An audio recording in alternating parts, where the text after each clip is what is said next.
Hello friends, welcome to DSM facts.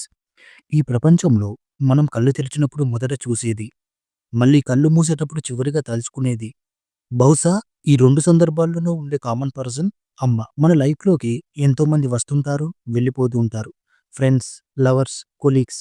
కానీ ఎలాంటి స్వార్థం లేకుండా మనల్ని మనలా భరించే ఒకే ఒక వ్యక్తి అమ్మ. కానీ ఈ బిజీ లైఫ్‌లో స్మార్ట్ ఫోన్ నోటిఫికేషన్‌లతో మనం ఆ మనిషిని మర్చిపోతున్నామా?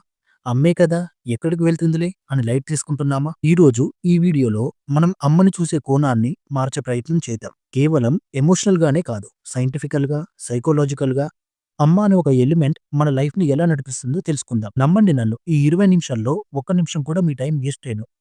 పైగా వీడియో అయిపోయిన తర్వాత మీ టైం వేస్ట్ అయింది అనే భావన కూడా మీకు కలగనివ్వను. ఇక మన వీడియో మొదలుపెట్టేద్దాం. ఫ్రెండ్స్, ఒక్కసారి ఊహించుకోండి. ఒక కంపెనీలో ఒక మేనేజర్ ఉంటాడు. అతను పొద్దున్నే 5 గంటలకు రావాలి. అందరికంటే లేట్‌గా వెళ్ళాలి. సెలవులుండవు. జీతం ఉండదు. పైగా ఎవరిపైనైనా కోపంగా ఉంటే వాళ్ళపైన అరుస్తాడు. ఎవరైనా ఆ జాబ్ చేస్తారా? ఇమ్మీడియేట్‌గా రిజైన్ చేస్తారు కదా! కానీ మన ఇంట్లో ఆ జాబ్‌ని నవ్వుతూ చేసే ఒక వ్యక్తి అమ్మ. మనం పొద్దున లేవగానే అమ్మ కాఫీ, అమ్మ నా ఐడీ కార్డ్ ఎక్కడ? అమ్మ టిఫిన్ రెడీనా? ఇలా ఆర్డర్స్ వేస్తాం. ఒకవేళ అమ్మ ఒక్కరోజు, జస్ట్ ఒక్కరోజు స్ట్రైక్ చేస్తే మన పరిస్థితి ఏంటి? ఇల్లు నరకమైపోతుంది. ఎకనామిక్స్ ప్రకారం చూస్తే ఒక హౌస్ వైఫ్ చేసే పనికి మనం జీతం ఇవ్వాల్సి వస్తే నెలకు కనీసం 50,000 నుంచి రూ. 1,00,000 అవుతుందని ఒక సర్వే చెప్పింది. కుకింగ్, క్లీనింగ్, నర్సింగ్, మేనేజ్మెంట్ ఇవన్నీ ఫ్రీగా చేస్తుంది. ఎందుకంటే ఆమె మనల్ని క్లయింట్స్‌గా చూడదు. తన ప్రాణంలా చూస్తుంది కాబట్టి.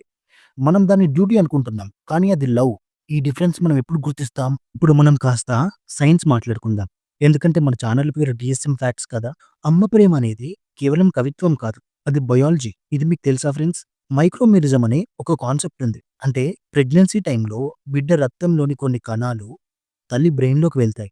అవి కొన్ని సంవత్సరాల పాటు, కొన్ని సార్లు బహుశా జీవితాంతం తల్లి మెదడులో ఉండిపోతాయి. అంటే ఫిజికల్‌గా మనం అమ్మకి దూరం ఉన్నా సరే, సెల్యులార్ లెవెల్‌లో మనం ఇంకా ఆమెతోనే ఉంటాం. అందుకేనేమో మనకొక చిన్న దెబ్బ తగిలినా కూడా ఆమెకి ఎమ్మటే తెలిసిపోతుంది. అలాగే ఒక నవజాత శిశువు అంటే న్యూ బోర్న్ బేబీ వాసన చూసినప్పుడు తల్లి మెదడులో రిలీజ్ అయ్యే డోపమైన్ అంటే హ్యాపీ హార్మోన్స్ డ్రగ్స్ తీసుకున్నప్పుడు వచ్చే కిక్ కంటే ఎక్కువ. అంటే మనం పుట్టడమే ఆమెకొక పెద్ద హై. అంత స్ట్రాంగ్ బాండ్ మనది. కానీ మనం పెరిగే కొద్దీ ఆ బాండ్‌ని ఎందుకు వీక్ చేసుకుంటున్నాం? ఈ సీన్ మీ అందరికీ చాలా కనెక్ట్ అవుతుంది. అమ్మ వచ్చి, "నాన్న ఈ వాట్సాప్‌లో వీడియో కాల్ ఎలా చేయాలని" అడుగుతుంది. మనం ఏం చేస్తాం? మొదటిసారి చెప్తాం. రెండోసారి అడిగితే, "అబ్బా! నీకెన్ని సార్లు చెప్పాలి మమ్మీ, నీకు అర్థం కాదా?" అని విసుక్కుంటాం. కానీ ఒక్కసారి రివైండ్ చేసుకోండి. చిన్నప్పుడు మనం అన్నం తినడానికి మారం చేసినప్పుడు, చందమామ రావే అని 100 సార్లు పాడి తినిపించింది కదా! అప్పుడు ఆమె విసుక్కోలేదు కదా! మనం అమ్మ ఇదేంటి, అమ్మ ఇదేంటి అని ఒకే ప్రశ్న 1000 సార్లు అడిగినప్పుడు ఓపికగా నవ్వి ఆన్సర్ ఇచ్చింది కదా!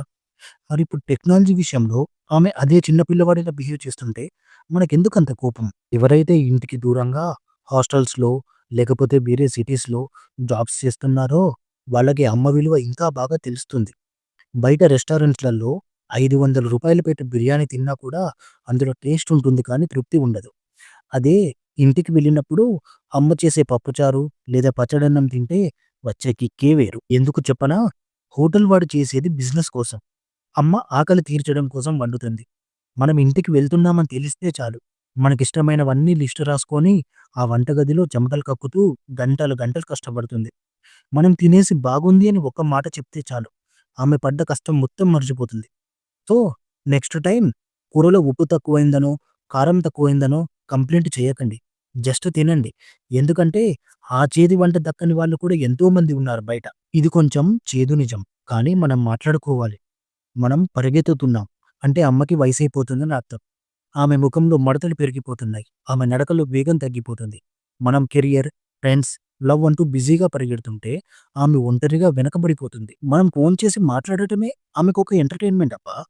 రేపు పొద్దున ఆమె లేకపోతే మనం ఆఫీస్ నుంచి వచ్చిన తర్వాత "తిన్నావా నాన్న" అని అడిగి గొంతు వినిపించకపోతే ఆ బాధను నువ్వు తట్టుకోగలవా? అందుకే తర్వాత చూసుకోవచ్చులే అనుకోకండి.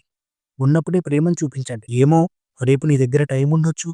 కానీ అప్పుడు మీ అమ్మ నీతో ఉండకపోతే పరిస్థితి ఏంటి? కానీ ఫ్రెండ్స్, మీరు ఈ వీడియో చూసిన తర్వాత లైక్ చేయడానికి, కామెంట్ చేయడానికంటే ముందు అమ్మ దగ్గరికి వెళ్లి గట్టిగా హగ్ చేసుకోండి. దూరంగా ఉంటే ఇప్పుడే కాల్ చేయండి. "అమ్మ ఐ లవ్ యూ. నా లైఫ్‌లో నువ్వున్నందుకు థాంక్స్" అని చెప్పండి. ఆమె కళ్ళల్లో వచ్చే ఆనందం ముందు ఈ ప్రపంచంలో ఏ ఆస్తి పనికిరాదు. అమ్మంటే ఒక ఎమోషన్ కాదు. అమ్మంటే ఒక ప్రపంచం. ఇది ఎప్పటికీ గుర్తుపెట్టుకోండి. దేవుడు అన్ని చోట్ల ఉండలేకనే అమ్మని సృష్టించాడు. Love your parents, respect their sacrifice. మళ్ళీ ఇంకో ఇంట్రెస్టింగ్ టాపిక్‌తో రేపు కలుద్దాం. అప్పటిదాకా మన ఛానెల్‌ని సబ్స్క్రైబ్ చేసి పెట్టుకోండి.